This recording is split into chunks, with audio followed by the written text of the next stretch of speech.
देखते हैं हड्डियां चुराने वाली चुड़ैल की कहानी। बहुत समय पहले की बात है। भैरवगढ़ नाम के गांव के पास एक बहुत ही खतरनाक चुड़ैल रहती थी। वो चुड़ैल रोज गांव से एक आदमी को पकड़कर अपनी गुफा में ले जाती थी और अगले दिन उसे मारकर खा जाती थी। उसी गांव में रेखा नाम की एक लड़की रहती थी। रेखा बहुत ही बहादुर थी। माँ, ये सारे गांव वाले उस चुड़ैल से इतना क्यों डरते हैं? वो चुड़ैल हमारे गांव से रोज एक आदमी को पकड़कर ले जाती है। इस तरह तो धीरे धीरे वो सारे गांव वालों को मारकर खा जाएगी। लेकिन बेटी, वो चुड़ैल बहुत ही खतरनाक है। हम गांव वाले उसका मुकाबला नहीं कर सकते, इसीलिए हम सब मजबूर हैं। अपनी माँ की बात सुनकर रेखा उदास हो जाती है। दूसरी तरफ रेखा की सहेली, जिसका नाम था जानकी, वो एक जादू सीखने वाली कॉलेज में पढ़ाई कर रही थी। फिर एक दिन रेखा मदद के लिए जानकी को अपने गांव बुला लेती है और उसे चुड़ैल के बारे में बता देती है। उसके बाद जानकी रेखा को गांव के सभी घरों से आटा मांगकर लाने के लिए कहती है। रेखा फौरन एक एक कर गांव के सभी घरों से थोड़ा थोड़ा आटा मांगकर लाती है। अब तो हमारे पास बहुत सारा आटा जमा हो गया है। तुम इतने सारे आटे का क्या करने वाली हो? मैं जादुई मंत्र पढ़कर इस आटे से गांव के चारों तरफ एक लाइन बना दूंगी। उसके बाद वो चुड़ैल मेरी बनाई हुई लाइन पार नहीं कर पाएगी। इतना कहकर जानकी उस आटे पर जादुई मंत्र पढ़कर उसे गांव के चारों तरफ एक लाइन बना देती है। रात को जैसे ही चुड़ैल गांव में दाखिल होने की कोशिश करती है कि तभी उसे आटे की लाइन पर आग लग जाती है। अरे नहीं, ये क्या हो गया? ये आग कैसे लग गई?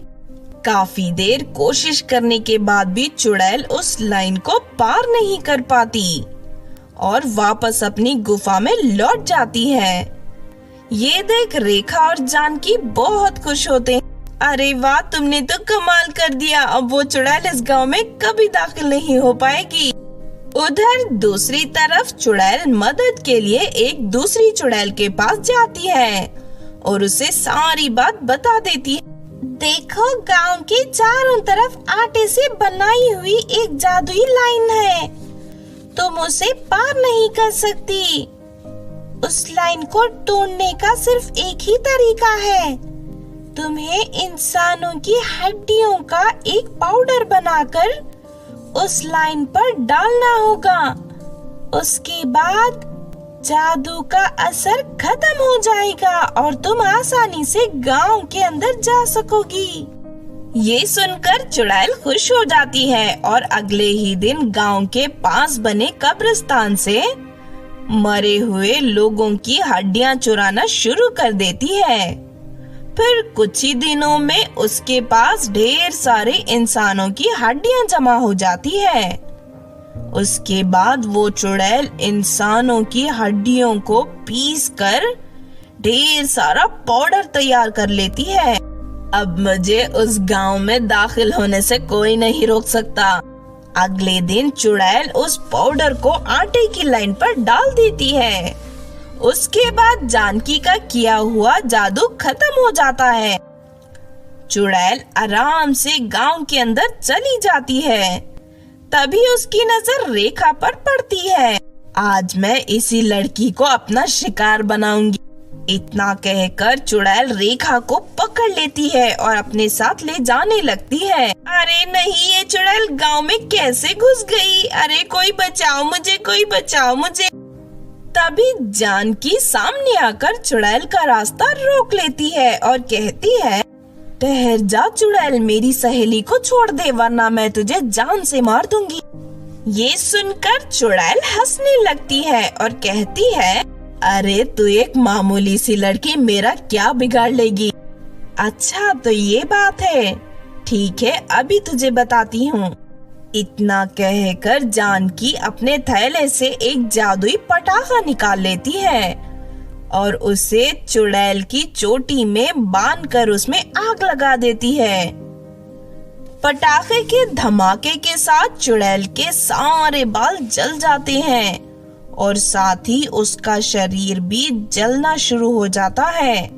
अरे नहीं, ये क्या हो गया? कोई मुझे बचाओ, कोई मुझे बचाओ। फिर देखते ही देखते चुड़ैल जलकर राख के ढेर में बदल जाती है और इस तरह हमेशा के लिए चुड़ैल का खात्मा हो जाता है। उसके बाद जानकी अपनी सहेली और गांव वालों को अलविदा कहकर शहर लौट जाती है। उसके बाद वो सभी गांव वाले फिर से हंसी खुशी जिंदगी बिताने लगते हैं।